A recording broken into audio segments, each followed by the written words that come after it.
የቮይስ ኦፍ ራያ ቤተሰቦች እንደምን ውላችኋል? ታህሳስ 2018 ዓ.ም የቮይስ ኦፍ ራያ ዜናዎች ወደ እናንተ የምናደርስበት ሰዓት ላይ እንገኛለን። በቅድሚያም አርዕስተ ዜና።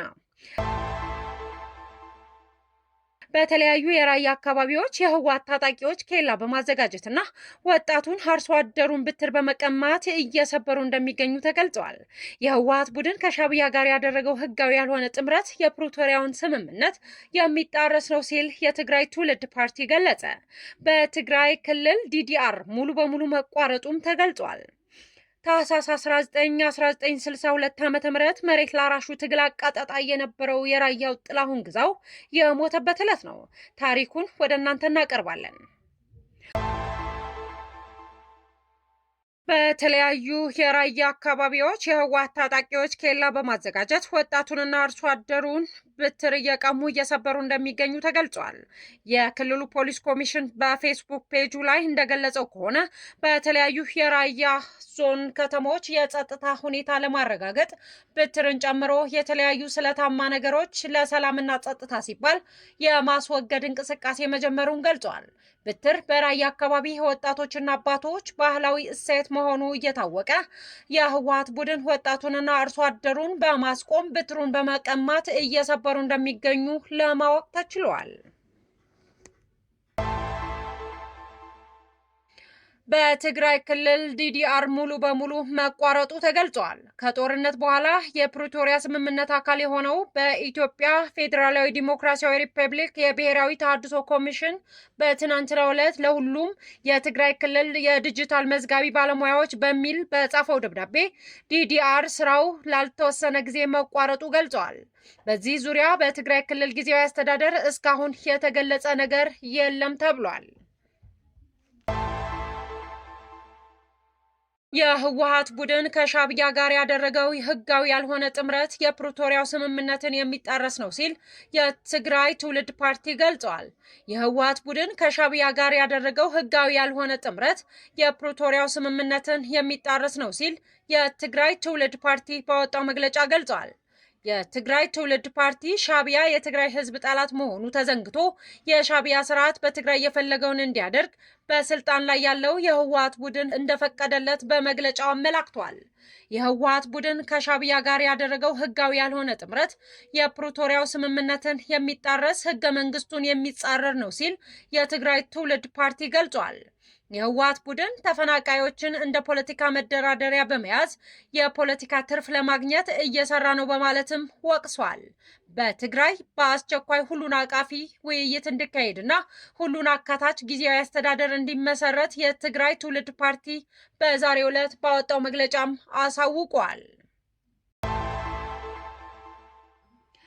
ታህሳስ 1962 ዓ.ም መሬት ላራሹ ትግል አቀጣጣይ የነበረው የራያው ጥላሁን ግዛው የሞተበት ዕለት ነው። ታሪኩን በአጭሩ እንደዚህ እናስታውሳችሁ። በኢትዮጵያ የተማሪዎች እንቅስቃሴ መሪ የነበረው ጥላሁን ግዛው ከታናሽ ወንድሙ መኮንን ሲሳይ ጋር ከ6 ኪሎ በስተጀርባ አፍንጮ በር በሚባለው ስፍራ ከምሽቱ 1 ሰዓት ከሩብ አካባቢ ፍቅረኛው የውዲት ታየን ለመሸኘት ወደ ታክሲ መጫኛ ቦታ እያመሩ እያለ አንድ ታርጋ የሌለው መኪና ቀረብ በማለት በተተኮሰ ጥይት ህይወቱ ያለፈበት ዕለት ነው። ጥላሁን ግዛው ከአባቱ ከንቡረ እድ ግዛው አበራና ከእናቱ ወይዘሮ ደሴ አድየ ረታ በ1933 ዓ.ም በራያ ማይጨው እንደተወለደ ይነገራል። ጥላሁን ግዛው የሁለተኛ ደረጃ ትምህርቱን ኮተቤ ሁለተኛ ደረጃ ትምህርት ቤት በከፍተኛ ውጤት በማጠናቀቅ በ1959 ዓ.ም የቀድሞው ቀዳማዊ ኃይለ ሥላሴ የአሁኑ አዲስ አበባ ዩኒቨርሲቲ ተቀላቅሏል። ጥላሁን ግዛው በዩኒቨርሲቲ ቆይታው የሶሻል ሳይንስ ተማሪ በመሆን ባገኘው ከፍተኛ ነጥብ መሰረት የመጀመሪያው ምርጫ ወደ ሆነው የፖለቲካ ሳይንስ ትምህርት ክፍል በመግባት ይበልጥ የሀገሩንና የዓለምን ፖለቲካ በመረዳት ግንዛቤ እንዳገኝ ረድቶታል። በኢትዮጵያ የተማሪዎች ትግል ከ1956 ዓ.ም ቀደም ሲል የተፈጠረው የግራ ኃይሎች አስኳል ተጠናክሮ የአዞዎች የተሰኘ ስብስብ በመፍጠር በ1957 ዓ.ም የኢትዮጵያ ተማሪዎች ትግል መሬት ላራሹ መሆኑ ይፋ ተደርጎ መጋቢት 4 ቀን 1957 ዓ.ም መሬት ላራሹን የምትሹ ተዋጉለት አትሽሹ እያሉ ተማሪዎች በአደባባይ ሰልፍ በወጡበት ወቅት የ11ኛ ክፍል ተማሪው ጥላሁን በሰልፉ ተሳትፏል። ጥላሁን ህዳር 1962 ዓ.ም በተደረገው ፕሬዝዳንታዊ ምርጫ በከፍተኛ ድምጽ ብልጫ ሊያሸንፍ በቅቷል። ጥላሁን ፕሬዝዳንቱ ቀዳማዊ ስራውን የተማሪዎች የመናገር የመጻፍና የመደራጀት ነጻነት ይበልጥ ማጠናከር ሆነ። ለ2 ወር ብቻ በፕሬዝዳንትነት ህይወት የኖረው ጥላሁን የተለያዩ ሀሳቦች እንዲንሸራሸሩ በማበረታታት የሚታወቅ ታጋይ ነበር። ጥላሁን ግዛው ከባላባት ቤተሰቦች የተወለደ ቢሆንም መደቡን ለድሃው ገበሬ፣ ህይወቱን ለኢትዮጵያ ህዝብ፣ ክብሩን ለሰንደቅ ዓላማው የሰጠ የዚያ ትውልድ ብርቅዬ ወጣት ነበር። የኢትዮጵያ ተማሪዎች ትግል መሰረታዊ አቅጣጫ እንዲይዝና የመደራጀት አስፈላጊነትን የጠቆመ አርቆ አስተዋይ ነበር። የጥላሁን በተማሪዎች እንቅስቃሴ ውስጥ የጎላ ስፍራ እየያዘ መምጣት ንጉሱንና ባላባቱን አስቆጥቷል። ጥላሁንን በማስወገድ ለሌላው ተማሪ መቀጣጫ በማድረግ ትግሉን ለማለዘብ የንጉሱን ነጭ ለባሾች የጸጥታ ሰራተኞች በሄደበት ቦታ ሁሉ በመከታተል ያጠኑት ያስፈራሩት ጀመር። ጥላሁን ግዛው ታህሳስ 19 ቀን 1962 ዓ.ም በተተኮሰበት ጥይት ከዚህ ዓለም አልፏል። ለዚህ ለራያው ጀግና ጥላሁን ግዛው በስሙ መታሰቢያ ትምህርት ቤት በራያ ማይጮ ከተማ ተሰይሞለትም ይገኛል። It is also violence when villages in Gojam, Eritrea, Arusi and Bale are ruthlessly bombarded. Women, children, men.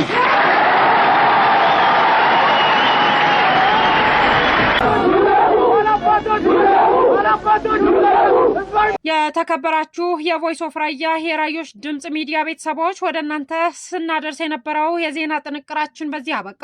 ሰላም።